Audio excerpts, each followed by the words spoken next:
Hello and welcome back to the tutorial. कैसे हैं आप लोग? पिछले क्लास में हम लोगों ने केमिकल इक्वेशन को बैलेंस करना सीखा था और केमिकल इक्वेशन से कौन कौन से इंफॉर्मेशन हमें प्राप्त होते हैं, कौन कौन सी सूचनाएं प्राप्त होते हैं, उसके बारे में पढ़ा था हम लोगों ने। केमिकल इक्वेशन की उपयोगिता क्या है, क्यों हम केमिकल इक्वेशन को लिखते हैं, ठीक है। केमिकल इक्वेशन के द्वारा जैसे उसमें क्या क्या उसकी लिमिटेशंस हैं, ठीक है। ये सारी चीज़ों के बारे में हम लोगों ने ऑलरेडी पिछले क्लासेज में कर चुका है। यदि आप पहले का वीडियोज आप नहीं देखे हैं, केमिस्ट्री को बिल्कुल जीरो से स्टार्ट करना चाहते हैं, तो आप वीडियो के चैनल के प्लेलिस्ट में जाए, वहाँ पे लाइन बाय लाइन केमिस्ट्री के सारे वीडियोज को देखें। साथ ही साथ हमने मैथमेटिक्स में ट्रिगोनोमेट्री का सेक्शन भी स्टार्ट किया था। ट्रिगोनोमेट्री के सेक्शन को भी हम लोगों ने लगभग एक एक्सरसाइज खत्म कर दिया है। दूसरे एक्सरसाइज में हम लोग इंटर्ड हैं, तो उसका थ्योरी वगैरह भी चल रहा है। तो आप लोग जो है चैनल के प्लेलिस्ट में जाएं, वहाँ पे मैथ का सेगमेंट सेलेक्ट करके और फिर वहाँ से भी आप पढ़ाई करें, ठीक है। लॉकडाउन का भरपूर फायदा उठाएं, क्योंकि यही वो समय है स्टूडेंट के लिए जिसमें वो स्टूडेंट जो है पूर्ण रूप से अपना टाइम दे पाएंगे। लेकिन जैसे ही क्लासेस जब स्टार्ट हो जाएंगे तो शेड्यूल थोड़ा सा बिजी होता है। अभी क्या है, लॉकडाउन है, तो हम लोग पूर्ण रूप से फ्री हैं और अपनी क्लासेस करने के लिए। तो आप लोग जितना हो सके इस लॉकडाउन में पढ़ाई को, सिलेबस को कंप्लीट कीजिए। ट्यूशन कोचिंग नहीं मिलते हैं तो आप ऑनलाइन पढ़िए। ऑनलाइन पे या तो मेरे चैनल से पढ़िए या किसी और के चैनल से पढ़िए, बट पढ़ाई कीजिए, ठीक है। यूट्यूब चैनल के द्वारा आप लोग पूरे सिलेबस को पढ़ सकते हैं घर बैठे। फ़ोन है आपके पास तो फ़ोन का सही दिशा में यूज कीजिए और अपने पढ़ाई को अग्रसर करें, ठीक है। आज हम लोग टाइप्स ऑफ रिएक्शन पढ़ने वाले हैं। आज हम लोग रासायनिक अभिक्रिया के प्रकार के बारे में पढ़ेंगे, ठीक है। रासायनिक अभिक्रिया में पहला देखिए, केमिकल रिएक्शन क्या होते हैं, ये चीज आपके बताए थे। केमिकल रिएक्शन होता क्या है, तो आप सिंपली बोलोगे केमिकल रिएक्शन क्या है, एक प्रकार का प्रोसेस है कि जब दो या दो से अधिक पदार्थ आपस में मिलते हैं और मिल करके नए भिन्न गुण वाले पदार्थों का निर्माण करते हैं, तो इसी को क्या कहा जाता है, केमिकल रिएक्शन कहा जाता है। इसी प्रोसेस को केमिकल रिएक्शन कहा जाता है, ठीक है। इसमें हम लोगों ने इसके पार्ट्स पढ़े थे, कंपोजिशन जिसको कह सकते हैं आप, रिएक्टेंट और प्रोडक्ट के बारे में पहला क्लास आप लोग याद कीजिए केमिस्ट्री का। हम लोगों ने रिएक्टेंट और रिजल्ट के बारे में ही पढ़ा था। टोटली उस क्लास को हमने रिएक्टेंट और रिजल्ट के बारे में देखा था, ठीक है। तो ये सारे रिएक्टेंट किसको कहते हैं थोड़ा सा बता देता हूँ। रिएक्टेंट वे पदार्थ होते हैं जो अभिक्रिया में भाग लेते हैं, ठीक है। और ये रिजल्ट वह पदार्थ होता है जो अभिक्रिया होने के फलस्वरूप बनता है। इसको हमने डिटेल में पढ़ा था। आप पहला वीडियो जाएंगे केमिस्ट्री का देखेंगे तो आपको चीजें ज्यादा समझ में आएगी, ठीक है। दूसरा लेक्चर जो था, हम लोगों ने केमिकल बैलेंस इक्वेशन और अनबैलेंस इक्वेशन, केमिकल को बैलेंस कैसे किया जाता है, इन सारी चीजें में आज हम लोग टाइप्स ऑफ एडिशन रिएक्शन पढ़ेंगे, टाइप्स ऑफ केमिकल रिएक्शन पढ़ेंगे। इसमें सबसे पहला और सबसे इंपॉर्टेंट आता है एडिशन रिएक्शन। एडिशन रिएक्शन या इसी को संयोजन अभिक्रिया कहा जाता है। पहला नाम जो है, पहला रिएक्शन है संयोजन अभिक्रिया। संयोजन अभिक्रिया,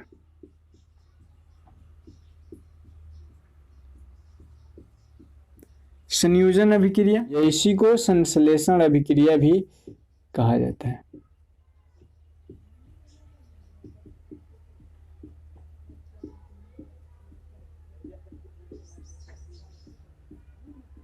ठीक है। इसको इंग्लिश में कॉम्बिनेशन रिएक्शन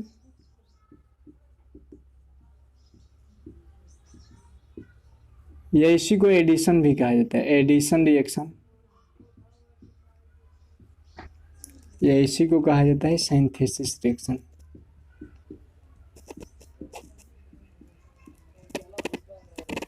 ठीक है। संयोजन अभिक्रिया आप किसको कहेंगे, तो वैसी अभिक्रिया या फिर आप कह सकते हैं वैसी रासायनिक अभिक्रिया जिसमें दो या दो से अधिक पदार्थ, और पदार्थ के जगह पे क्या हो सकते हैं, या तो तत्व हो सकते हैं या यौगिक हो सकते हैं, ठीक है। तो वैसी अभिक्रिया जिसमें दो या दो से अधिक पदार्थ आपस में मिलते हैं और मिल करके नए पदार्थों का निर्माण करते हैं। और सबसे जरूरी बात यह है कि ये जो मिल के पदार्थ बन रहे हैं, नया पदार्थ जो बनेगा, इनसे इसका गुण जो है वो क्या होगा, बिल्कुल भिन्न होगा, ठीक है। इसी को हम ये भी कह सकते हैं कि वैसी रासायनिक अभिक्रिया जिसमें दो या दो से अधिक पदार्थ आपस में मिलते हैं या आपस में जुड़ते हैं और जुड़ करके नए पदार्थों का निर्माण करते हैं, उसी को कॉम्बिनेशन रिएक्शन या एडिशन रिएक्शन या संयोजन अभिक्रिया के नाम से जाना जाता है। सिंपली अब यहाँ पे देखिए, नए पदार्थ बनेंगे ना, तो कैसे बनेंगे, हमने क्या बोला, दो या दो से अधिक पदार्थ। तो ये हो सकता है कि दोनों तत्व ही हो, तत्व और तत्व मिलकर के बनाए, है ना। एक कंडीशन हो सकता है कि तत्व दोनों ही तत्व हो, दूसरा हो सकता है कि तत्व और यौगिक मिल करके बने, और तीसरा हो सकता है कि दोनों ही यौगिक मिलके बने। यही तीन कंडीशन में हो सकते हैं। हमने क्या बोला है कि वैसी रासायनिक अभिक्रिया जिसमें दो या दो से अधिक तत्व या यौगिक, तो यहाँ पे देखिए यहाँ भी दो तत्व है, मिनिमम दो होनी चाहिए। यहाँ पे एक तत्व एक यौगिक और यहाँ पे दोनों ही यौगिक है, और यही तीन कंडीशन जो होते हैं वो एडिशन रिएक्शन बनते हैं। ठीक है, अब इन सब पे एग्जांपल देखेंगे हम लोग। देखिए कैसे। एडिशन रिएक्शन सिंपली कहने का मतलब ये हुआ कि दो अलग अलग पदार्थ होंगे, दो अलग अलग तत्व होंगे, और वे दोनों तत्व आपस में मिल करके एक पदार्थ का निर्माण करेंगे। समझ में आ रहा है चीजें ना। कहने का मतलब दो आप इनपुट डालेंगे और वहां से आपको एक आउटपुट प्राप्त होगा। जैसे एग्जांपल में आप लेते हो, जैसे कार्बन और ऑक्सीजन आपस में रिएक्शन करेगा तो कार्बन डाइऑक्साइड का फॉर्मेशन करेगा। केमिकल को बैलेंस कर दीजिए, कार्बन की संख्या एक तो यहाँ भी कार्बन की संख्या एक, ऑक्सीजन दो तो ऑक्सीजन है चीजें। अब देखिए दूसरा एग्जांपल हम लोग लेते हैं H2 plus O2 tends to H2O 2H2। Chemical को बैलेंस कीजिए, यहाँ पे हाइड्रोजन दो है, यहाँ पे हाइड्रोजन दो दूने चार, तो यहाँ पे दो लगा देंगे, ऑक्सीजन दो ऑक्सीजन दो। समझ में आ रहा है। तो यहाँ पे देखिए ये भी तत्व था, ये भी तत्व था, और ये दोनों मिल करके एक यौगिक का निर्माण किया। इसी को कार्बन डाइऑक्साइड कहा जाता है ना, कार्बन डाइऑक्साइड। यहाँ पे एक तत्व हाइड्रोजन एक तत्व ऑक्सीजन दोनों मिलकर के H2O वाटर का निर्माण किया, जिसको जल कहा जाता है, और इसी को कहीं कहीं एक्वा भी कहा जाता है। ठीक है, तो ये भी आप चीज याद रखेंगे। अब देखिए हम लोगों ने क्या देखा कि तत्वों से तत्व जब आपस में मिलता है तो तत्व और तत्व मिल करके यौगिक का निर्माण करता है। तो ये तो हो गया हमारा संयोजन अभिक्रिया, इसमें हमने पहले इसको डील, इतनी चीजें क्लियर है ना। हम लोगों ने क्या देखा कि यहाँ पे एक तत्व और एक तत्व आपस में मिल करके एक यौगिक का निर्माण कर रहा है। दूसरा कंडीशन, दूसरा एग्जांपल देखिए, यहाँ भी एक तत्व है, यहाँ भी एक तत्व है, दोनों मिल करके जल का निर्माण करें। तो यहाँ पे तत्व और तत्व का हम लोगों ने देख लिया। अब आते हैं कि एक तत्व हो और दूसरा यौगिक हो, तो अब कैसे बनेगा। जैसे इसका एग्जांपल, एक तत्व होना चाहिए, तो आप सीधे ले लीजिए। इसका एग्जांपल हम लोग कहाँ पे लिखे, यहाँ यहीं पे कर लेते हैं, मिटा के इसको। तत्व और यौगिक का लेते हैं, तो यहाँ पे कार्बन मोनोऑक्साइड का रिएक्शन जब आप ऑक्सीजन गैस से कराते हैं तो आपको कार्बन डाइऑक्साइड गैस की प्राप्ति होती है। और कार्बन डाइऑक्साइड गैस जब प्राप्त होता है तो केमिकल को बैलेंस कर लीजिए। कार्बन की संख्या है, यहाँ पे कार्बन की संख्या है, ऑक्सीजन दो है यहाँ पे और एक तीन है, और यहाँ पे ऑक्सीजन कितना है, दो ही है। तो हमको इसको बैलेंस करना है, तो हम यहाँ पे क्या कर सकते हैं, यहाँ पे देखिए तो दो कर दे तो कार्बन हो जाएगा दो, यहाँ भी कर देंगे तो कार्बन दो, ऑक्सीजन हो गया दो और दो चार, यहाँ पे ऑक्सीजन दो दूनी चार, केमिकल हमारा बैलेंस हो गया रिएक्शन। अब देखिए हम लोग क्या किए, ये कार्बन मोनोऑक्साइड जो है, कार्बन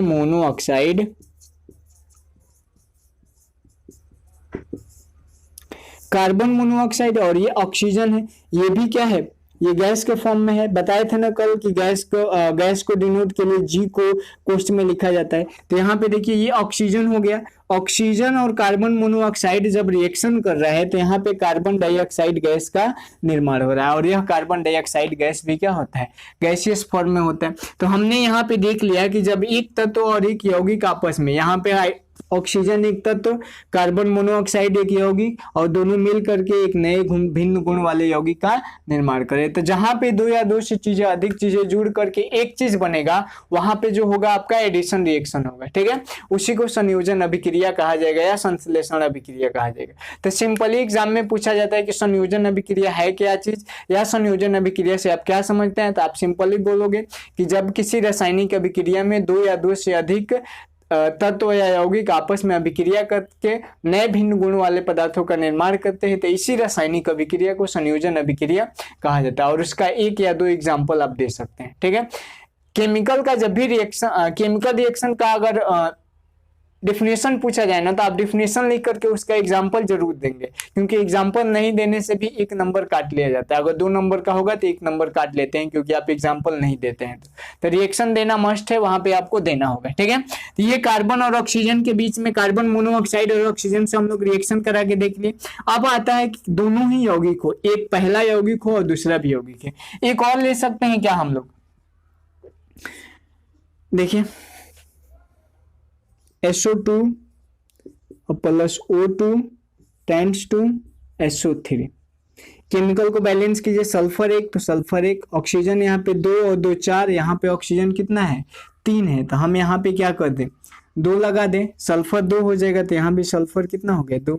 अब देखिए सल्फर 2 ऑक्सीजन 2 दूना 4 और 2 6, यहाँ पे 3 दूना 6, केमिकल बैलेंस हो गया। तो यहाँ पे सल्फर डाइऑक्साइड, इसका नाम क्या है सल्फर डाइऑक्साइड या ऑक्सीजन, तो यह क्या है आपका यौगिक है, यह क्या है तत्व है, दोनों आपस में रिएक्शन किया, एडिशन रिएक्शन है ना, क्योंकि 2 मिल करके 1 बना रहे हैं, तो ये जो है सल्फर ट्राइऑक्साइड का फॉर्मेशन कर रहे हैं। समझ में आ रहा है कि नहीं, जहां पे देखिए 2 गो तत्व आपस में जुड़ करके एक यौगिक का निर्माण करेगा, एक तत्व और एक यौगिक मिल करके एक यौगिक का निर्माण करेगा, दोनों ही यौगिक मिल करके एक तत्व यौगिक का निर्माण करें, तो वहां पे जो होगा ना वह एडिशन रिएक्शन संयोजन अभिक्रिया होगा। और इसका 3 केस हम लोग देखे थे, पहला केस, दूसरा केस, अब तीसरे की बारी, तीसरा में देखते हैं क्या यौगिक और यौगिक जब आपस में अभिक्रिया करता है तो क्या बनाते हैं, इसको मिटा देना।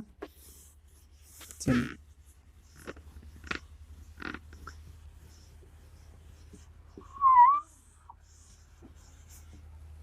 यौगिक और यौगिक का रिएक्शन देखेंगे तो आप देखिए CaO, इसको कैल्शियम ऑक्साइड कहा जाता है, जब जल से अभिक्रिया करता है, ठीक है, तो ये जो है CaOH का ट्वाइस का फॉर्मेशन करता है, इसको क्या कहते हैं कैल्शियम ऑक्साइड कहा जाता है, कैल्शियम ऑक्साइड।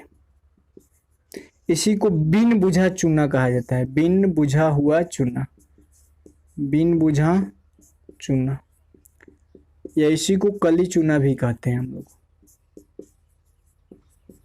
ठीक है। ये तो वाटर है, सबको पता है। ये जो बनता है ना कैल्शियम हाइड्रोक्साइड हो जाता है, कैल्शियम हाइड्रोक्साइड, कैल्शियम हाइड्रोक्साइड, इसको बुझा हुआ चूना कहा जाता है।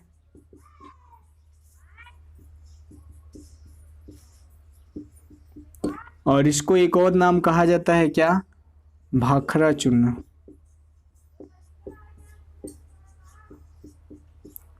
समझते हैं हम लोग, हमने क्या बोला एक यौगिक और एक यौगिक, तो यहाँ भी देखिए कार्बन कैल्शियम ऑक्साइड एक यौगिक है, जल भी एक यौगिक है, दोनों मिल करके कैल्शियम हाइड्रोक्साइड का फॉर्मेशन कर रहा है। तो यह भी क्या है एक प्रकार से रासायनिक अभिक्रिया है ना, 2 अलग अलग यौगिक आपस में जुड़ करके एक यौगिक का निर्माण कर रहे हैं। पहला जो है कैल्शियम ऑक्साइड है, जिसको बिन बुझा हुआ चूना कहा जाता है, या इसी को कली चूना के नाम से जाना जाता है। और जो बन रहा है पदार्थ, जो है नया पदार्थ का फॉर्मेशन हो रहा है, वो कैल्शियम हाइड्रोक्साइड है, और कैल्शियम हाइड्रोक्साइड को बुझा हुआ चूना कहा जाता है, और इसी को भाखड़ा चूना के नाम से भी जाना जाता है। तो ये चीजें एग्जाम में कभी कभी पूछे जाती है कि बताइए निम्न में से कौन सा भाखड़ा चूना है, कौन सा बुझा हुआ चूना है, कौन सा बुझा हुआ चूना नहीं है, या उसका केमिकल नेम दे देता है, या उसका आपको ये भी पूछ देगा कि बताइए निम्न में से कौन भाखड़ा चूना का रासायनिक सूत्र है, ठीक है, या अणु सूत्र क्या होता है। तो ये सारी चीजें भी पूछे जाते हैं एग्जाम में, तो आप इसको भी क्लियर करते जाओगे, साथ में याद करते जाएंगे। समझ में? कैल्शियम ऑक्साइड को H2O, कैल्शियम ऑक्साइड जब H2O से अभिक्रिया करता है तो कैल्शियम हाइड्रोक्साइड का फॉर्मेशन करता है। वही कैल्शियम हाइड्रोक्साइड है जिसका उपयोग हम लोग जो है अपने घरों की पुताई के लिए, सफेदी करने के लिए यूज करते हैं। इसका जलीय विलयन बना लेते हैं। कहने का मतलब ये हुआ, सिंपल सी चीज है, अगर यहाँ पे लिखा जाए CaOH का ट्वाइस, तो CaOH का ट्वाइस लिखेंगे और यहाँ पे AQ लिखा जाए। AQ लिखने का मतलब इसका जलीय विलयन, AQ मतलब एक्वस, एक्वस मतलब जल। हमने अभी बोला था ना कि जल को जो है एक्वा भी कहा जाता है। तो हम लोगों ने क्या करना है ना, ये चीज याद रखना है। यहाँ से देखिए बहुत सारे क्वेश्चन राइज होंगे। कभी कभी एग्जाम में ये पूछे जाते हैं कि बताइए चूने से सफेदी करने के बाद, पुताई करने के बाद दीवार में चमक जो है 2-3 दिनों के बाद आती है, इसका रीजन क्या है? तो इसका मेनली रीजन यह होता है कि ये जो कैल्शियम हाइड्रोक्साइड जो होता है ना, कार्बन डाइऑक्साइड से रिएक्शन करता है। वायुमंडल में तो कार्बन डाइऑक्साइड है ही, तो जब पुताई कर देंगे तो वायुमंडल में उपस्थित कार्बन डाइऑक्साइड से रिएक्शन करेगा और दीवार पे जो है कैल्शियम कार्बोनेट की एक पतली परत जम जाती है। वही सफेद चूर्ण जो होता है ना, वही सफेद परत जो है जिसकी वजह से जो है लोग दीवार में जो है चमक आती है। सिंपली आप बोलोगे कि कैल्शियम हाइड्रोक्साइड जब वायुमंडल में उपस्थित ऑक्सीजन से अभिक्रिया करता है तो धीरे धीरे जो है कैल्शियम कार्बोनेट की पतली परत दीवार पर जम जाती है और यही पतली परत जो है दीवार को चमकदार बनाती है या सफेदी करती है। ठीक है, तो ये चीज बहुत इंपॉर्टेंट है। यहाँ पे भी देख लीजिए, इसका एक रिएक्शन लिखते हैं हम लोग। हमने क्या लिया, कैल्शियम हाइड्रोक्साइड को ले लीजिए, कैल्शियम हाइड्रोक्साइड हो गया। कैल्शियम हाइड्रोक्साइड किससे अभिक्रिया करेगा? कार्बन डाइऑक्साइड से रिएक्शन करेगा। तो क्या बनाएगा? पहले बना लेगा कैल्शियम कार्बोनेट, ठीक है, और प्लस में क्या बनाएगा? H2O। यहाँ पे देखिए कैल्शियम हाइड्रोक्साइड, कैल्शियम 1 तो कैल्शियम 1, ऑक्सीजन कितना है यहाँ पे? यहाँ पे 2 और यहाँ पे 2, 4। तो यहाँ पे देखिए ऑक्सीजन 3 और एक यहाँ पे 4। ऑक्सीजन हाइड्रोजन कितना है 2, तो यहाँ भी हाइड्रोजन है 2, बैलेंस है ना केमिकल। तो यहाँ पे एक चीज कंफर्म हुआ कि जब कैल्शियम ऑक्साइड जल से अभिक्रिया करता है, प्रतिक्रिया करता है, तो कैल्शियम हाइड्रोक्साइड का निर्माण करता है। इसी को भाखड़ा चूना के नाम से जाना जाता है। और ये वही भाखड़ा चूना है जिसका उपयोग हम लोग घरों की पुताई में करते हैं। और घरों की पुताई में कैसे करते हैं, देखिए कैल्शियम हाइड्रोक्साइड वायुमंडल में उपस्थित ऑक्सीजन से अभिक्रिया करेगा तो कैल्शियम कार्बोनेट, इसको चूना पत्थर कहा जाता है, चूना पत्थर। अब ये चीज भी आपको याद रखना है, कैल्शियम कार्बोनेट, इसी को संगमरमर भी कहा जाता है। संगमरमर का सॉरी इसको नहीं कहा जाता है, संगमरमर का सूत्र यदि कहा जाए ना तो संगमरमर का सूत्र भी कैल्शियम कार्बोनेट होता है। दुनिया में जितने भी पत्थर होते हैं, स्टोन होते हैं ना, सारे पत्थरों का सूत्र कैल्शियम कार्बोनेट ही होता है। तो सिंपली हम लोगों ने क्या समझा यहाँ पे देखिए। अब क्वेश्चन ये उठता है कि सर जी हमने कैल्शियम हाइड्रोक्साइड का रिएक्शन जो है कार्बन डाइऑक्साइड से कराया, या ये कह सकते हैं कि भाखड़ा चूना जब वायुमंडल में उपस्थित कार्बन डाइऑक्साइड से अभिक्रिया करता है तो यहाँ पे जो है कैल्शियम कार्बोनेट का पतला परत जम जाता है। तो पतला परत तो हमें दिखा देता है, लेकिन ये जल कहाँ जाता है, तो जल जो है ना वो सूर्य के प्रकाश पड़ने के कारण वाष्प बन करके इवेपोराइजेशन की प्रोसेस के द्वारा उड़ जाता है, और इसी वजह से जल का अवशेष हमें नहीं दिखता। जैसे जैसे जल की मात्रा उड़ते जाएगी वैसे वैसे दीवार की चमक जो है बढ़ती जाती है। पहले दिन पुताई करेंगे तो थोड़ा कम चमकदार होगा, जैसे जैसे जल की मात्रा जब पूर्ण रूप से उड़ जाता है, वेपोराइजेशन हो जाता है, वाष्प बन करके उड़ जाता है, तो वहां पे दीवार जो है चमकदार दिखाई देता है। एनसीईआरटी का क्वेश्चन भी है ये कि एनसीईआरटी में क्वेश्चन पूछा है कि चूने से पुताई के बाद दीवार में चमक जो है 2-3 दिन के बाद आती है, ऐसा क्यों होता है, तो इसका मेन रीजन यही है। कैल्शियम हाइड्रोक्साइड जिसको भाखड़ा चूना कहा जाता है, यह भाखड़ा चूना वायुमंडल में उपस्थित कार्बन डाइऑक्साइड से रिएक्शन करता है, और कार्बन डाइऑक्साइड से रिएक्शन करता है तो कैल्शियम कार्बोनेट का फॉर्मेशन करता है, और यही कैल्शियम कार्बोनेट का परत जो है दीवार पे जम जाती है और जल जो है वहां से उत्सर्जित हो जाता है, वाष्प बन करके उड़ जाता है। और इसी वजह से जैसे जैसे जल की मात्रा उड़ती जाती है वैसे वैसे कैल्शियम कार्बोनेट की परत जो है और चमकदार होते जाती है। ठीक है, तो ये चीजें जो था मस्ट था, एग्जाम में आता है तो आप इसको रिमेंबर कर लोगे, याद कर लोगे। चूना पत्थर का सूत्र बता दिए है ना। चूना पत्थर रासायनिक अभिक्रिया में सबसे पहले संयोजन अभिक्रिया हम लोग पढ़े। इसमें इतनी सारी चीजें यदि आप कंप्लीट रखते हैं तो आपको आगे कहीं भी दिक्कत नहीं आने वाली। ठीक है, एक और रिएक्शन पूछा जाता है, जैसे हम लोग जानते हैं ना 8वीं में आप लोग पढ़े होंगे कि प्रायः धातु जो होते हैं ना, धातु वायुमंडल में उपस्थित ऑक्सीजन से अभिक्रिया करके अपने ऑक्साइड का निर्माण करते हैं। ये चीज भी यहाँ पे अप्लीकेबल हो सकता है। देखिए कैसे, यहाँ पे मेटल प्लस ऑक्सीजन और यहां पे बनाता है मेटल ऑक्साइड। ये चीज आप लोग 8वीं में पढ़े होंगे, नहीं पढ़े हैं तो हम लोग इसमें भी मेटल और नॉन मेटल पढ़ना है तो वहां पे हमको ये चीजें याद रहेगा। ठीक है, मेटल, तो मेटल हम एक ले लेते हैं मैग्नीशियम प्लस ऑक्सीजन, और यहाँ पे मैग्नीशियम ऑक्साइड का फॉर्मेशन होता है। केमिकल को बैलेंस कीजिए, 2 mg, यहाँ भी 2, यहाँ भी 2 लगा। ठीक है, इसका एक और एग्जाम्पल भी आप ले सकते हैं सोडियम का, sodium oxide Na plus O tends to 2NaO, sodium oxide का फॉर्मेशन कर लिया। समझ में आ रहा है। तो हमको इंपॉर्टेंट इससे क्वेश्चन पूछा जाता है। क्वेश्चन ये पूछा जाता है कि बताइए जब मैग्नीशियम रिबन को वायु में जलाया जाता है तो उसको साफ किया जाता है, ऐसा क्यों किया जाता है। इसका मेन रीजन यह है कि जब मैग्नीशियम धातु जो है, हम लोग जानते हैं कि मैग्नीशियम रिबन जो होता है वो मेटल का बना होता है, क्योंकि मैग्नीशियम ऑलरेडी एक मेटल है, और मैग्नीशियम जब है वायु में उपस्थित ऑक्सीजन से अभिक्रिया करेगा और मैग्नीशियम धातु के गुण को प्रदर्शित करता है, तो धातु के गुण के प्रदर्शित करेगा तो वायुमंडल में उपस्थित ऑक्सीजन से अभिक्रिया करेगा, और वहां पे मैग्नीशियम रिबन के ऊपर मैग्नीशियम ऑक्साइड की एक पतली परत जम जाती है जो उसको जलने से, मैग्नीशियम रिबन को जलने से रोकती है, और इसीलिए मैग्नीशियम रिबन को बार बार साफ किया जाता है। तो समझ में ये भी क्वेश्चन कई बार पूछा गया है कि बताइए खुली हवा में, खुली वायु के संपर्क में मैग्नीशियम रिबन को जब जलाया जाता है तो वहां पे उसको बार बार साफ किया जाता है, ऐसा क्यों होता है। क्योंकि मैग्नीशियम जो है एक प्रकार का धातु है, और धातु की प्रवृत्ति होती है कि धातुएं जो होते हैं ऑक्सीजन से अभिक्रिया करके अपने ऑक्साइड का फॉर्मेशन करते हैं, और जब अपने ऑक्साइड का फॉर्मेशन करेंगे तो मैग्नीशियम रिबन के ऊपर जो है मैग्नीशियम ऑक्साइड की पतली परत जम जाती है, और पतली परत जब जम जाएगी तो मैग्नीशियम रिबन को जलने में प्रतिरोध उत्पन्न करेगी, उसको जलने नहीं देगी, और हमें तो मैग्नीशियम रिबन को जलाना है, तो जब जलाना है तो उसको बार बार साफ करना हो। समझ में। एडिशन रिएक्शन से इतनी चीजें यदि आप रखते हैं, समझते हैं, तो इतनी चीजें सफिशिएंट है, इतना काफी है। अब हम लोग आएंगे वियोजन अभिक्रिया के बारे में। इसी को सब्स्टिट्यूशन रिएक्शन भी कहा जाता है। वियोजन अभिक्रिया क्या है, वियोजन अभिक्रिया होता कैसे है, ठीक है, तो इसके बारे में हम लोग देखेंगे। देखिए कभी कभी संयोजन अभिक्रिया और वियोजन अभिक्रिया के बारे में या फिर दोनों में अंतर पूछ देता है। तो देखिए ये जो कहेगा ना, जो ये हाँ होता है ना, वह ना कहेगा। कहने का मतलब ये होगा संयोजन अभिक्रिया वियोजन अभिक्रिया के विपरीत होता है। यहाँ पे दो चीजें मिलकर के एक चीजें बना रही थी, वहां पे एक चीजें मिलकर के दो चीजें बनाएंगे। एक चीज अपघटित होकर के, टूट करके, विखंडित होकर के बहुत सारी चीजों का फॉर्मेशन करेगा। हम लोग वहां पे डेफिनेशन क्या बोलेंगे कि वियोजन अभिक्रिया वैसी रासायनिक अभिक्रिया होती है जिसमें कोई एक पदार्थ या एक यौगिक जो है टूट करके, अपघटित होकर के अलग अलग दो या दो से अधिक पदार्थ या तत्वों के रूप में टूट जाता है। समझ में आया इतनी चीजें? अभी देखिए हम लोग वियोजन अभिक्रिया के बारे में पढ़ते हैं। ठीक है, वियोजन अभिक्रिया के बारे में थोड़ा सा बताया। अब वियोजन अभिक्रिया से आगे हम लोग बढ़ते हैं, वियोजन अभिक्रिया के बारे में क्या क्या है। ठीक है, वियोजन अभिक्रिया कहते किसको है, वियोजन अभिक्रिया होता कैसे, और रिएक्शंस भी उसका हम लोग देखेंगे। तो हेडिंग डालना है वियोजन अभिक्रिया, इसी को अपघटन अभिक्रिया भी कहा जाता है। वियोजन अभिक्रिया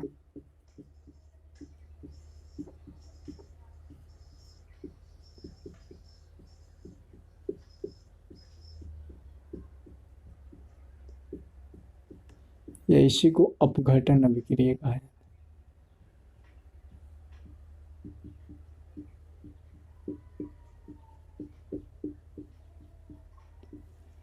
इसको डीकम्पोजिशन रिएक्शन कहते हैं, डीकम्पोजिशन।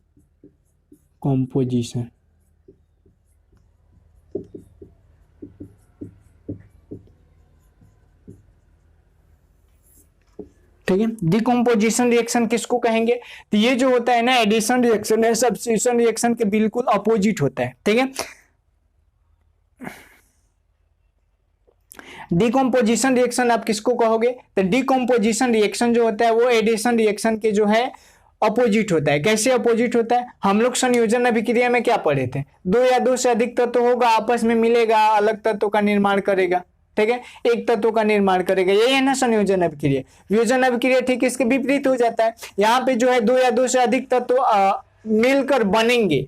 मिलकर के बनने का मतलब क्या हुआ कि एक तत्व कोई होगा, सॉरी तत्व कह रहे हैं, एक यौगिक होगा, और एक यौगिक जो है टूट करके बहुत सारे अणुओं में, बहुत सारे परमाणुओं में विखंडित हो जाएगा।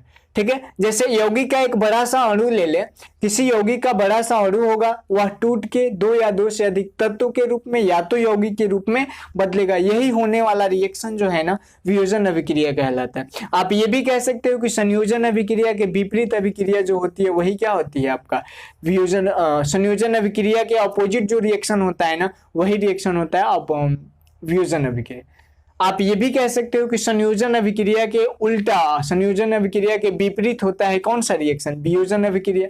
और वियोजन अभिक्रिया में क्या होता है, दो या दो से अधिक पदार्थों में टूटकर विखंडित होता है, अपघटित होता है। और संयोजन अभिक्रिया में बहुत सारे पदार्थ मिलकर के एक पदार्थों का निर्माण करते हैं, उसको आप ये भी बोल सकते हो। ठीक है, तो सिंपली आपको यही समझना है, संयोजन अभिक्रिया और वियोजन अभिक्रिया में अंतर पूछा जाए तो आप सिंपली लिखोगे संयोजन अभिक्रिया का डेफिनेशन, वियोजन अभिक्रिया का डेफिनेशन, और दोनों का एक एक रिएक्शन लिख दोगे। आपको 2 मार्क्स होगा तो 2 मार्क्स का मिल जाएगा। ठीक है, और लिखना है तो आप ये भी लिखेंगे कि संयोजन अभिक्रिया में दो या दो से अधिक तत्व मिल करके एक यौगिक का निर्माण करते हैं, और यहाँ पे लिखोगे कि इसमें यौगिक का एक बड़ा सा अणु टूट करके बहुत सारे अणुओं या परमाणु का निर्माण करते हैं। ठीक है, तो हम लोग सिंपली क्या देखें, वियोजन अभिक्रिया होता क्या है, तो वैसी रासायनिक अभिक्रिया जिसमें किसी यौगिक का एक बड़ा सा अणु टूट करके, अपघटित होकर के, विखंडित होकर के छोटे छोटे अणुओं या परमाणुओं में विभक्त हो जाता है। रिएक्शन, यही रिएक्शन होने वाला जो है ना, यही क्या कहलाता है आपका वियोजन अभिक्रिया कहलाता है, डिकम्पोजिशन रिएक्शन कहलाता है। समझ में आ रहा है इतना बात ना। एग्जाम्पल देखते हैं इसका कैसे होगा। जैसे हम लोग ले लेते हैं कैल्शियम कार्बोनेट, कैल्शियम कार्बोनेट, ये तो पता ही है ना क्या होता है, चूना पत्थर होता है, चूना पत्थर। इसी को लाइमस्टोन भी कहा जाता है, लाइम स्टोन कहा जाता है। चूना पत्थर हो गया। चूना पत्थर को जब आप तोड़ेंगे, हीट एनर्जी देंगे, यहाँ पे लिखिए हीट, हीट देंगे तो यह जो है कैल्शियम ऑक्साइड और कार्बन डाइऑक्साइड के रूप में टूट जाएगा। समझ में आ रहा है। तो यहाँ पे कितने यौगिक थे, यौगिक का एक अणु था, और यहाँ से ये टूट करके दो अलग अलग अणुओं का निर्माण किया। देखिए यहाँ पे हम लोगों ने क्या किया, एक यौगिक लिया कैल्शियम कार्बोनेट, कैल्शियम कार्बोनेट जब टूटा तो एक बना कैल्शियम ऑक्साइड, इसको तो पढ़े थे ना कली चूना, और यह कार्बन डाइऑक्साइड गैस है। CO2 gas. ठीक है, तो समझ में आ रहा होगा कि हम लोग क्या देख रहे हैं कि दो रिएक्शन देखे, एक में हम लोग देखे कि अलग अलग पदार्थ जो हैं मिल करके एक पदार्थ बना रहे हैं, और हम लोग यहाँ पे देख रहे हैं कि अलग अलग एक पदार्थ जो है टूट करके अपघटित होकर के अलग अलग पदार्थों का निर्माण कर रहे हैं। तो ये दोनों एक दूसरे के अपोजिट होते हैं। और एग्जाम्पल हम लोग लेते हैं इस पे, देखिए कैसे। दूसरा एग्जाम्पल, फेरस सल्फेट का आप जब विघटन करेंगे तो ये हो गया FeSO4। फेरस सल्फेट को जब आप विघटित करेंगे, अपघटन करेंगे, तो ये फेरिक ऑक्साइड का निर्माण करेगा, Fe2O3 प्लस सल्फर डाइऑक्साइड और सल्फर ट्राइऑक्साइड का फॉर्मेशन करेगा। केमिकल को बैलेंस कर दिए, सल्फर कितना है, सॉरी लोहा कितना है यहाँ पे 2, तो यहाँ पे भी क्या करेंगे 2, सल्फर हो गया 2, सल्फर हो गया 2, ऑक्सीजन हो गया 4 दूनी 8, यहाँ पे ऑक्सीजन 3 और यहाँ पे 3 6 और 2 8, केमिकल बैलेंस हो गया। इसको क्या कहेंगे आप, फेरस सल्फेट, इसको फेरिक ऑक्साइड, ये सल्फर डाइऑक्साइड, सल्फर ट्राइऑक्साइड पहले ही देख चुके हम लोग। तो यहाँ पे जब फेरस सल्फेट का जब जलीय विघटन किया जाता है तो यहाँ से हम लोग फेरिक ऑक्साइड और सल्फर डाइऑक्साइड और सल्फर ट्राइऑक्साइड का निर्माण हो रहा है। इसका मतलब ये हुआ कि FeSO4 के 2 अणु है। हमने बोला ना कि यहाँ पे यौगिक होंगे, एक यौगिक है और इससे मिलकर के 3 अलग अलग यौगिक या अलग अलग परमाणुओं का निर्माण हो रहा है। हमें यहाँ पे देखिए, यहाँ पे 2 हुआ, तो इसका मतलब क्या हुआ कि वियोजन अभिक्रिया में एक पदार्थ टूटता है तो उससे बहुत सारे छोटे छोटे पदार्थ बनते हैं। कैसे बनते हैं हम लोग अभी यहाँ पे देखें। और भी चीजें, और भी रिएक्शन आप बुक उठा के पढ़ोगे तो चीजें समझ में आएगी। संयोजन अभिक्रिया, वियोजन अभिक्रिया के बारे में इतनी चीजें जो है ना सफिशिएंट है। इतनी चीजें आप क्लियर रखते हो तो आपको कहीं से भी कोई दिक्कत नहीं आएगा। अब हम लोग आते हैं अगले रिएक्शन के बारे में। अगला रासायनिक अभिक्रिया जो है ना वो वैद्युत अपघटन अभिक्रिया। एनसीईआरटी में इसका जिक्र नहीं है, लेकिन प्राइवेट बुक आप पढ़ेंगे तो वहां पे आपको पढ़ना है। एनसीईआरटी डायरेक्ट रिएक्शन में वैद्युत अपघटन अभिक्रिया को प्रदर्शित कर देता है, वहां पे चीजें समझ में नहीं आती। कैसे, देखिए वैद्युत अपघटन अभिक्रिया क्या होता है ना, वैद्युत अपघटन अभिक्रिया में कोई केमिकल रिएक्शन जो होता है ना, यहाँ पे हम लोगों ने हीट के ट्रांसफर से कराया था ना, अब वहां पे क्या होगा, इलेक्ट्रिसिटी की वजह से होगा। जब इलेक्ट्रिसिटी की वजह से होगा तो सेम चीज वही होगा। इसको भी आप कह सकते हो डिकम्पोजिशन रिएक्शन का एक पार्ट है। कैसे देखा जाए, यहाँ पे देखिए हम लोग एक पदार्थ को क्या कर रहे थे, वहां पे तोड़कर एक पदार्थ का वहां पे अपघटन कर रहे थे, वहां से बहुत सारे पदार्थ निकल रहे हैं। यहाँ पर भी क्या होगा ना, कोई एक अणु आप लेंगे और उस एक अणु का जब आप इलेक्ट्रिक करंट देंगे तो वहां पे कैथोड पे एक आयन मुक्त होगा और एनोड पे एक आयन मुक्त होगा। कहने का मतलब ये हुआ, देखते हैं बोर्ड पे, हमें पढ़ना है किसके बारे में, वैद्युत अपघटन अभिक्रिया के बारे में। वैद्युत अपघटन अभिक्रिया, वैद्युत अपघटन अभिक्रिया जो होता है ना वो होता है कैसे, देखिए वैद्युत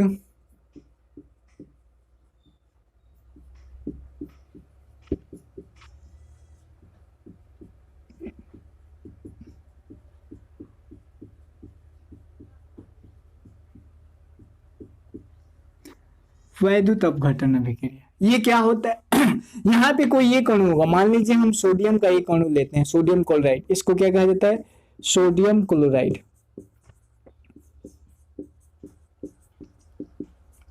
सोडियम क्लोराइड इसी को साधारण नमक कहा जाता है। फॉर्मूला पूछा जाता है कि निम्न में से कौन साधारण नमक है, ठीक है, ये साधारण नमक हो गए। सोडियम क्लोराइड को जब इलेक्ट्रिक करंट दिया जाता है, यहाँ पे क्या दोगे आप, विद्युत धारा लिखेंगे।